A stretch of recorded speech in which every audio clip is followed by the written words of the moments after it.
Hello FPL managers, today we've got the team selection for Game Week 8.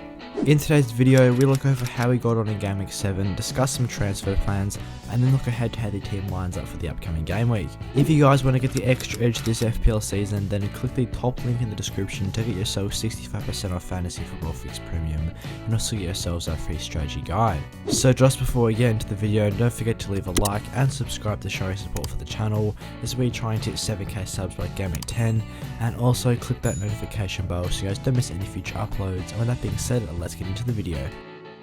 So here's how the team got on in Game Week 7. In goal, Sanchez got one of the rare returns for our team this week, as he picked up a clean sheet against Arsenal at home, which is nice to see, as he got himself his third clean sheet of the season. His 6 points was actually the third highest score amongst all players in the team. As moving on to the defenders, Ben White recorded 7 points, getting a clean sheet in the same game, and also getting himself yet another bonus point. This does mean that Ben White has produced 3 clean sheets in his last 4 matches, and has picked up 2 bonus points as well over this period, as he's proving to be good value at just 4.4 million. Arsenal continue to look fairly solid in defence over the recent games, and I definitely think he is going to be a good option long term, as Arsenal still have good fixtures to come. The new recruit in Rudiger only managed 2 points, as Chelsea did concede at home to Southampton, and Rudiger also had an assist ruled out to Lukaku, which was slightly unlucky as well. But overall, he has produced some nice underlying numbers, and Chelsea's expected clean sheets figure is looking fairly promising, so with their very good upcoming fixtures as well, I would expect him to continue to return points. Connor Cody only got 2 points, as Wolves couldn't get a clean sheet at home to Newcastle, as Newcastle did score a fairly fortunate goal where Jose Sarr was on the ground, but Wolves did defend fairly well once again. To the midfielders, Sarr blanked with 1 point, as he also got himself a yellow card against Leeds, taking the -1 there, and didn't really have too many chances to score as Leeds dominated possession. Bukayo Saka was another addition to the team that failed to return points, as he only got 3 against Brighton.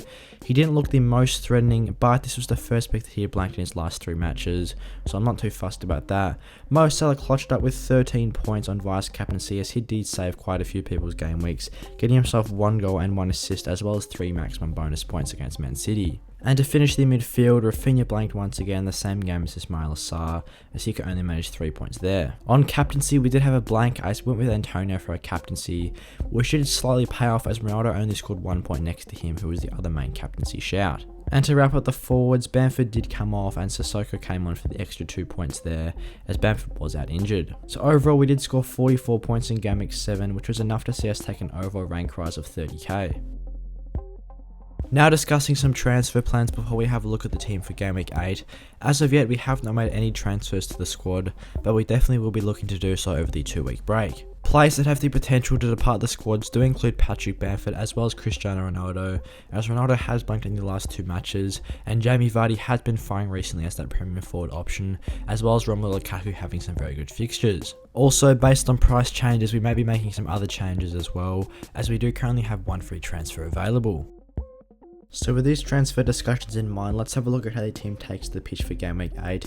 In goal, Sanchez remains there once again, as this week he's got a great fixture of Norwich away, and there's no real reason for him to depart the squad after getting himself the 3rd clean sheet of the season against Arsenal at home. He hasn't really been picking up too many saves at the minute, but around that £4.5 million price tag, he does continue to be the best value keeper. Amongst the defenders, Ben White is playing Crystal Palace at home this week, which is another promising fixture for Arsenal to build on their clean sheet tally, as they have looked very solid defensively recently. As I touched on before, Ben White has been very good at getting the bonus points once Arsenal do return those clean sheets, so hopefully they can make it 4 clean sheets in their last 5 matches. Rudiger faces Brentford away, which is another nice fixture in defence, as Chelsea do have a very nice expected goals conceded figure, and Rudiger is offering decent attacking potential from those corners as well, so I'm hoping for him to get clean sheet points and maybe an attacking return in this game. And to cover for the defence, it is Alexander-Arnold, who should be hopefully returning back from injury, as he is currently sitting at a 50% chance of playing, deemed by the Fantasy Premier League website. But I do think with the 2-week international break and getting a rest from international duty during this time, he should be good to go. A lot of people have transferred him out recently, which has seen his ownership only sitting at around 22%, but he has still produced great underlying numbers so far this season. He has taken 11 total shots, which is actually the 4th highest amongst all Liverpool players, and attempted a very high 21 assists. His XG is sitting at 0.56 for the season, and a very high XA of 2.08.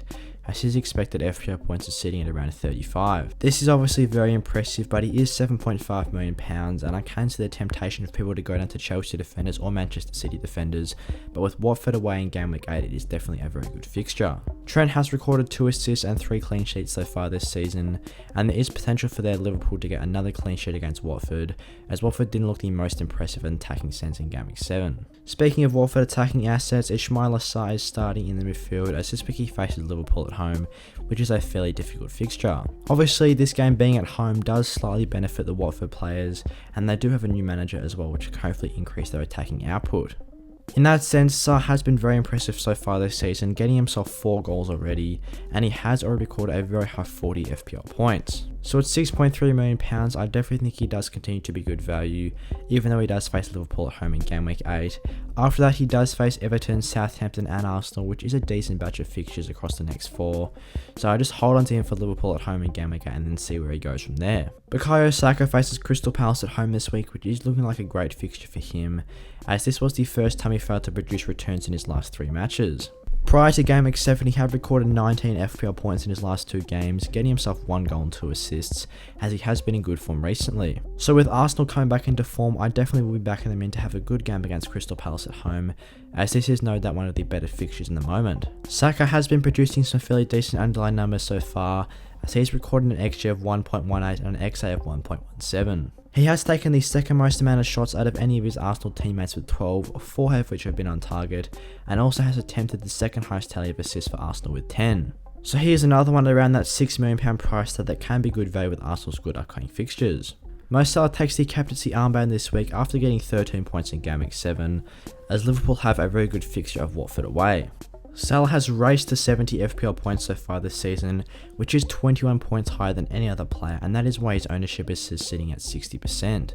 Watford is still yet to record a clean sheet this season, and Liverpool's attack has been looking fairly potent, so I definitely think this is a good game for Salah to build on his attacking returns this year. Speaking of, he has produced 6 goals and 4 assists, as well as getting himself 3 goals in the Champions League, so he has been looking very good in all departments and is just an all-round great FPL asset. And to cap off the midfield, Rafinha stays in the squad once again despite blanking in game week 7, as Leeds have a nice fixture of Southampton away. Rafinha has been producing some great stats for Leeds so far, as he has taken the most shots out of any of his Leeds teammates with 24, 7 of which have been on target, and also attempted tally high assists of 14. His XG is sitting at 1.63, which is the highest amongst all of his Leeds teammates, and also has the highest expected assist in his team as well with 1.28. So at just £6.6 million, he's another standout value option. Looking to the forwards, Antonio has a good fixture of Everton away this week, who have struggled a bit defensively, and Antonio, despite not looking the most threatening in game week 7, has already recorded 5 goals and 4 assists. Ronaldo is currently in the squad facing Leicester away, but he is one that is likely to be transferred out for the likes of Jamie Vardy or Romelu Lukaku, as Lukaku has some great upcoming fixtures, and as I touched on before, Vardy has been in some great form. Vardy is actually the second highest scoring forward so far this year, getting himself 48 FPL points, only 1 behind Mikel Antonio. He also has recorded 4 goals in his last 3 matches, as he has been in very good form recently, getting himself 2 double-digit hauls this season. Also, Leicester have good fixtures of United at home in game week 8, which is okay, Brentford away, Arsenal at home, and Leeds away after that. So I definitely think for the next 4 games, Jamie Vardy could be a good punt. And to finish off the team, Patrick Bamford is currently in the squad, depending on his availability from his injury. It has been upgraded to a 50% chance of playing by the Fantasy Premier League website, so I am hopeful he can return for Southampton away, as this is a fairly good fixture. Leeds actually have no matches with an FPL rating of over 3 up until game week 15, so I definitely think if he can get fit, he will be a great value choice, as he only has a 5.6% ownership. On the bench, Jed Steer is there, Livramento is first bench facing Leeds at home, Cody faces Villa away, which is a decent fixture as well, and Sissoko is last bench with Liverpool at home. So that's all I've got for today for the team selection of FPL Game Week 8. I hope you guys enjoyed the video. If you did, give it a like and subscribe to show your support for the channel, as we are trying to hit 7k subs by Game Week 10. And also click that notification bell so you guys don't miss any future uploads, and leave a comment how your guys' teams are lining up for the upcoming game week. And with that being said, I'll see you guys in the next one.